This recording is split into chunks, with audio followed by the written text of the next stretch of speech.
But one thing that makes us feel special in and around Lubbock is the fact that we have just seen so many UFOs. I mean, if it's not a big one, we don't even pay attention. This little light of mine, I'm gonna let it shine. This little light of mine, I'm gonna let it shine. The idea came to me, again, as we say in the first of the show, everybody out in Lubbock has seen a UFO. Now, they may not admit it, but they've seen something that they can't explain, which works great in Lubbock because you really can't explain Lubbock. You really can't. You just got to go there and take it in. But the UFOs that appeared in 1951 got the attention of the world. And they did end up in Life magazine. And too many people saw them for it not to be, for it to be made up. And then, this college kid with a box camera from Texas Tech got a picture, and I wanted to, thinking about light, to me, the most beautiful light is the light inside different individuals. We all put out our own glow. And I tell them to look behind their rib cage, see if they can detect a glow. That the glow comes from individuals, and in this play, with the exception of that psychotic nurse on the 7th floor, right, who's afraid she's going to end up there for the rest of her life as a resident, there is a glow in all of these people, and and you get all that glowing together, it creates one beautiful light.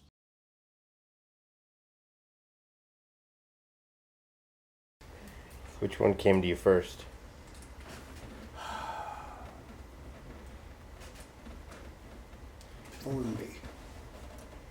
Formby came first. First? Yeah. Green all over me. All right. All right, Mr. Formby. Well, time to bake the donuts.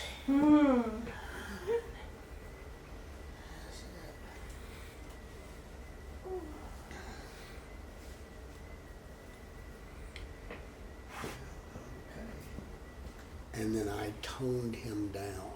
It was almost caricaturish, and I toned him down. See, my wife is a very religious person. Sometimes that works out well for us, and sometimes it's a real pain in the ass, and I mean a real pain in the ass, as it was on that night.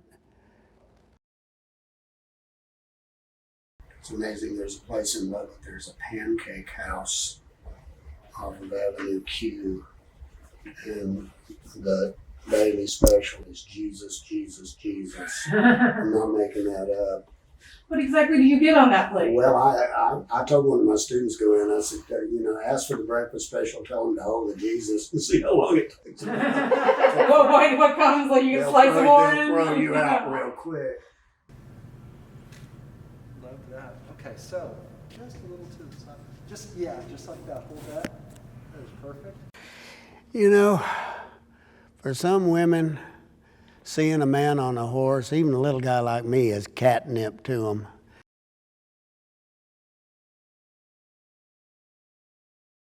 We are introduced to the characters by on the stage by visuals of you in full makeup and full costume. Yeah. But then it's me. We get to know them by voice and body inflection. Yeah. And footwear. Yeah. Yeah.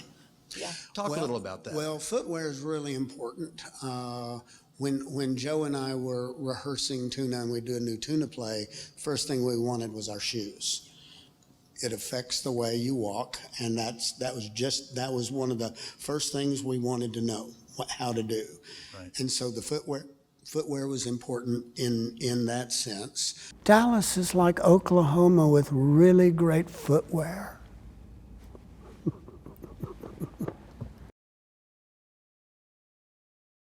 I think, too, what we might like to do with it, remember we talked about maybe filling his cheeks in a little bit, maybe I put in... This is where you want your cotton balls? Yeah, cotton balls or and cut a little piece of fruit up, and that's what we did with True. We played Capote, and little apple slices, and we put I them. remember that. Yeah, Geraldine Helen Hayes used to do that, and it's great. Changes your face and keeps you moist. Yeah. And, yeah.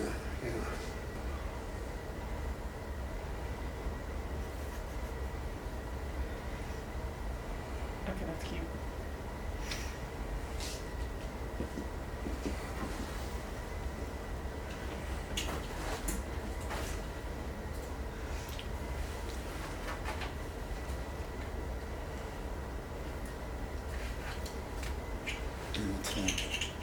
That's it. You see, I don't think Jesus took a couple of loaves of bread and a few smoked trout and fed hundreds of people. I think he looked around, he saw some people didn't bring enough to eat, probably including himself, so he asked who might have some extra in the lunch pail, and nobody raised their hands, so he opted for sarcasm, and he said, well, holding up his little loaves and fish, this ought to be enough.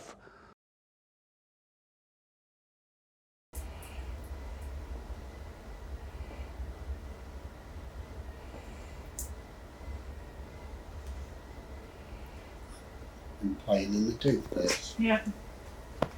It's mint julep, so. Well, of course it I is. thought you would get it. What else would I buy you, Jason? Of course it is.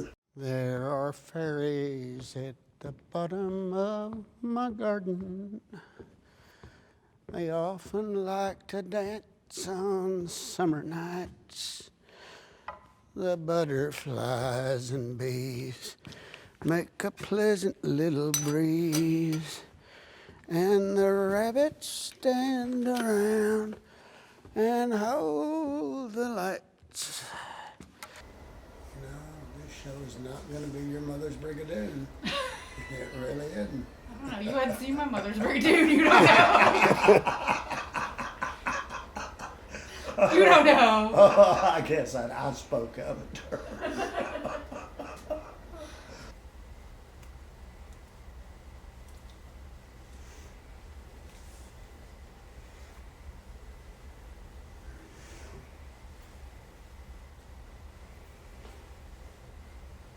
You feel delightful.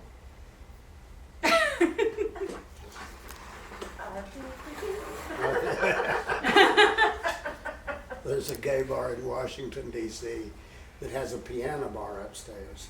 And I told him, I said, it's not a piano bar, it's an organ bar. Call it what it is. That's not a piano, that's an organ. But they would play show tunes all the time, and they'd be playing I Feel Pretty. And all these guys would be around talking and drinking. But when it got to the bar, see the pretty girl in the mirror there? Everybody in the bar would go, what mirror? And then they go right back. Whatever was going on. What mirror?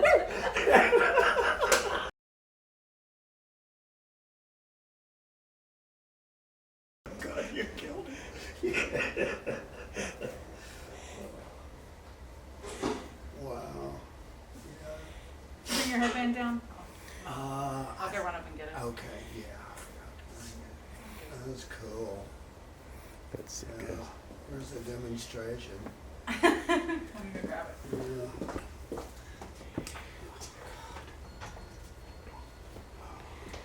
This could have been me. This could have been me at one point. I wasn't feeling good yesterday. I went to the doctor. He said, take 3 hits of acid and call me in the morning. I just forgot how to use the phone. We're cruising. Susan, there's food in there again. Oh, thank you. I ate more before I came. I'm good. Oh, there she is. Scariest wicked witch in the West. That's right. Of course, I dye my hair.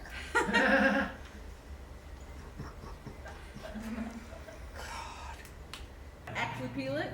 Yeah, I can peel it. Can I peel it? Let's see. Come on, I came in Zeta. 3rd place at the.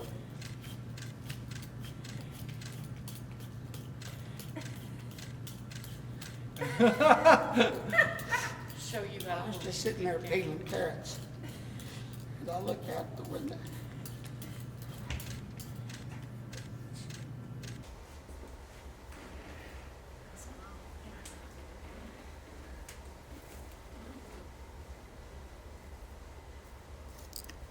I moved to Lubbock from Connecticut.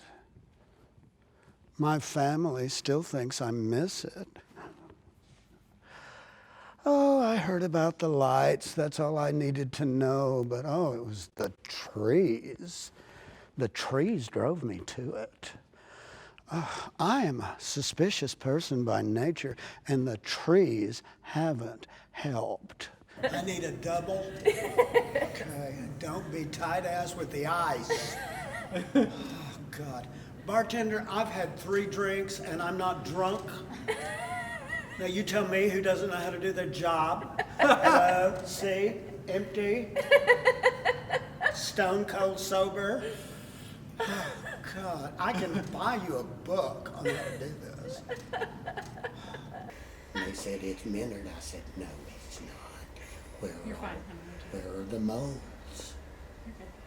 Oh, this is great. Into your wig on that side. Oh, God, y'all are gonna have to walk me up there. Med time. Time to take our little pill. Right out of college. Oh, God, that's good. Oh my God, look at this. Look at her. That's really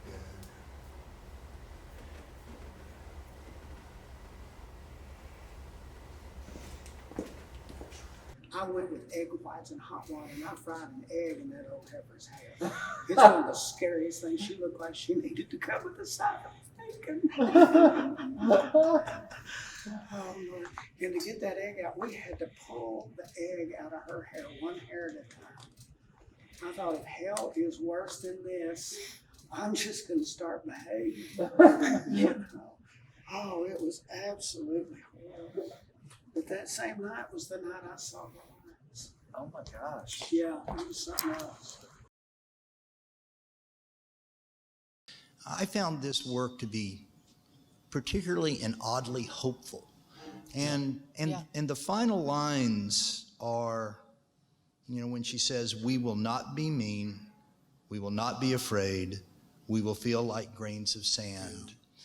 How do you hope people feel and what they think about when they walk away from having just seen this play? Well, people on both sides are mean. People on all sides are mean and afraid. And if they stop thinking of their own greatness, their own brilliance, their own power themselves, and just give themselves that weight of a grain of sand, of which the world is eventually made up of, then I think we got a chance. And I don't know whether it was God or something from another planet or what it was, but I do know for the first time in my life, I felt as insignificant as a single grain of sand. And I know that I love that feeling. And I've been searching for it ever since.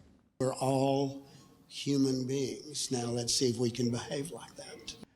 And we will not be mean. And we will not be afraid. And we will feel like grains of sand. And we got quiet. Okay. Felt good. Thank you.